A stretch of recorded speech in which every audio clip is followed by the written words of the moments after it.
ഇരച്ചെത്തുന്ന ഒരു മഴയിലോ ഒരൽപ്പം പൊങ്ങി വരുന്ന വെള്ളക്കെട്ടിലോ ശക്തമായ കാറ്റോ വീശിയടിച്ചാൽ അതോടൊപ്പം കാറ്റിനേക്കാൾ വേഗത്തിൽ നമ്മളിലേക്ക് എത്തുന്ന ഒരു തമ്പ് നെയിലാണ് ഇന്ന് മുല്ലപ്പെരിയാർ ഡാം. മകരപ്പൊങ്കൽ, മാട്ടുപൊങ്കൽ എന്നൊക്കെ കേട്ടിട്ടുള്ള നിങ്ങൾ പെനിക്കിക് പൊങ്കൽ എന്ന് കേട്ടിട്ടുണ്ടാകാൻ വഴിയില്ല. രാജ്യത്തിന്റെ സംസ്കാര സമ്പന്നമായ കാർഷിക പാരമ്പര്യത്തെയൊക്കെ അനുസ്മരിപ്പിക്കുന്ന പൊങ്കലിനിടയിൽ ഒരു സായിപ്പിന്റെ പേരിലുള്ള പൊങ്കൽ എങ്ങനെ കടന്നു വന്നു? ഒരൽപ്പം മുല്ലപ്പെരിയാർ ചരിത്രം പറഞ്ഞു തുടങ്ങാം. രാജ്യം ബ്രിട്ടീഷ് ഭരണത്തിലായിരിക്കുന്ന സമയത്ത് 1700കളുടെ അവസാനത്തിലാണ് ഇങ്ങനെ ഒരു അണക്കെട്ടിനെ പറ്റിയുള്ള ചർച്ചകൾ പുരോഗമിക്കുന്നത്. തേനി, മധുര, ദിണ്ടിക്കൽ, രാമനാഥപുരം എന്നിവിടങ്ങളിലെ ജലക്ഷാമം ബ്രിട്ടീഷുകാർക്ക് തലവേദനയായി തീർന്നിരുന്ന സമയം. ജലക്ഷാമം വലിയ രീതിയിൽ ആ പ്രദേശത്തെ വരൾച്ചയിലേക്ക് നയിച്ചുകൊണ്ടിരുന്നു. ഇതേ സമയം തൊട്ടപ്പുറത്ത് തിരുവിതാംകൂറിലെ മഴ കനത്തത് പെരിയാറിൽ പ്രളയം സൃഷ്ടിക്കുന്ന കാലാവസ്ഥയും കൂടിയായതോടെ വെള്ളക്കാരന്റെ ചിന്ത മറ്റു രീതിയിൽ പ്രവർത്തിച്ചു തുടങ്ങി എന്ന് വേണം പറയാൻ. ബ്രിട്ടീഷുകാർ പെരിയാർ നദിയിലെ വെള്ളം പശ്ചിമഘട്ടത്തിലെ മല തുറന്ന് മധുരയിലൂടെ ഒഴുകുന്ന വൈഗാ നദിയിലെത്തിക്കാൻ പദ്ധതിയിട്ടു. ഇതിനായി ജെയിംസ് കാഡ്വെൽ എന്ന വിദഗ്ധനെ പഠനം നടത്താനായി നിയോഗിക്കുകയും ചെയ്തു. ജെയിംസ് കാഡ്വെലിന്റെ നിഗമനം പദ്ധതി വേണ്ട എന്നായിരുന്നുവെങ്കിലും വെള്ളം തിരിച്ചുവിടാനുള്ള ശ്രമത്തിൽ നിന്ന് ബ്രിട്ടീഷുകാർ പിന്മാറാൻ ഒരുക്കമായിരുന്നില്ല. മറ്റൊരു പഠന റിപ്പോർട്ടിന്റെ നിഗമനത്തിൽ ചെറിയ ഒരു അണക്കെട്ടിന്റെ പണികൾ ആരംഭിച്ചു. ചിന്നമൂളിയാർ എന്ന കൈവഴിയിലൂടെ വെള്ളം ഗതി മാറ്റി വിടാനായിരുന്നു ആ പദ്ധതി. എന്നാൽ ചില പ്രതികൂല സാഹചര്യങ്ങൾ മൂലം ഇതിന്റെ നിർമ്മാണവും നിർത്തിവെക്കേണ്ടി വന്നു.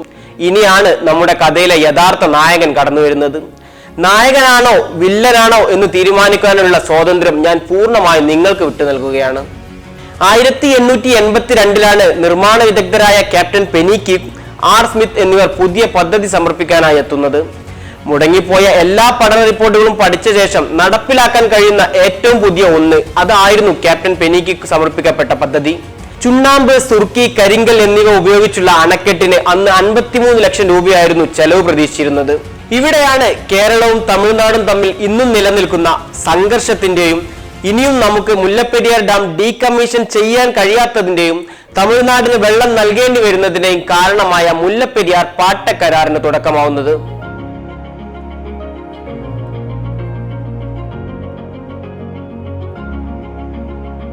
പെരിയാർ കേരളത്തിലെ നദിയായതിനാൽ തന്നെ പദ്ധതി അനുസരിച്ച് അന്നത്തെ കേരളമായിരുന്ന തിരുവിതാംകൂറിന്റെ കൂടി സമ്മതം ആവശ്യമായിരുന്നു.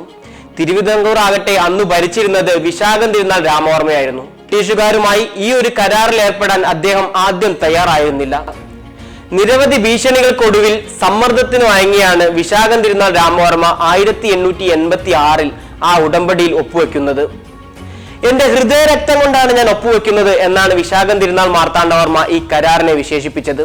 999 വർഷത്തേക്ക് ഒപ്പിട്ട കരാർ അനുസരിച്ച് തിരുവിതാംകൂറിന്റെ അധീനതയിലുള്ള 8000 ഏക്കർ സ്ഥലത്ത് പെരിയാറിനെ അണകെട്ടി നിർത്താനും അണയ്ക്ക് 100 ഏക്കർ സ്ഥലം കൂടി നൽകാനുമായിരുന്നു വ്യവസ്ഥ. ഇതിന് ഏക്കർ ഒന്നിന് 5 രൂപ വെച്ച് കേരളത്തിന് പാട്ടം നൽകണം. ഇതാണ് മുല്ലപ്പെരിയാർ പാട്ടക്കരാർ. പിന്നീട് ഇത് അച്യുതമേനോൻ സർക്കാർ പുതുക്കുക കൂടെ ഉണ്ടായി. 1887 മെയ് മാസത്തിൽ അണക്കെട്ടിന്റെ നിർമ്മാണ പ്രവർത്തനങ്ങൾ ആരംഭിച്ചെങ്കിലും പ്രാദേശികമായി തൊഴിലാളികളെ കണ്ടെത്തുന്നത് ഒരു പ്രധാന പ്രശ്നമായി നിലനിന്നു. ഒരു ഘട്ടത്തിൽ സൈന്യവും നിർമ്മാണ പ്രവർത്തികളിൽ ഏർപ്പെട്ടതായാണ് പറയപ്പെടുന്നത്. പ്രതിബദ്ധങ്ങളുടെ മലവെള്ളപ്പാച്ചിലാണ് നിർമ്മാണ സമയത്ത് ക്യാപ്റ്റൻ പെനിക്കിക്കിനും ടീമിനും നേരിടേണ്ടി വന്നത്. താൽക്കാലിക അണക്കെട്ട് 2 പ്രാവശ്യം മഴവെള്ളത്തിൽ തകർന്നു പോവുകയും അതോടൊപ്പം തൊഴിലാളികൾ കൂടെ ഒലിച്ചുപോയി നിരവധി പേർക്കാണ് ജീവൻ നഷ്ടപ്പെട്ടത്. ജീവികളുടെ ആക്രമണങ്ങളും മലമ്പനിയും കൂടി അതിജീവിക്കേണ്ടി വന്നപ്പോൾ ആ വഴിയും ഒരുപാട് ജീവൻ മുല്ലപ്പെരിയാറിന് വേണ്ടി നൽകേണ്ടി വന്നു എന്നതാണ് ചരിത്രം. ഇക്കാരണങ്ങൾ കൊണ്ട് തന്നെ ബ്രിട്ടീഷ് അധികാരികൾ അണക്കെട്ട് നിർമ്മിക്കുന്നതിനായുള്ള ഫണ്ട് നിർത്തിവെച്ചുകൊണ്ട് പദ്ധതിയിൽ നിന്നും പിൻവാങ്ങാൻ തീരുമാനിച്ചു. പക്ഷേ ക്യാപ്റ്റൻ വിട്ടുകൊടുക്കാൻ തയ്യാറായിരുന്നില്ല.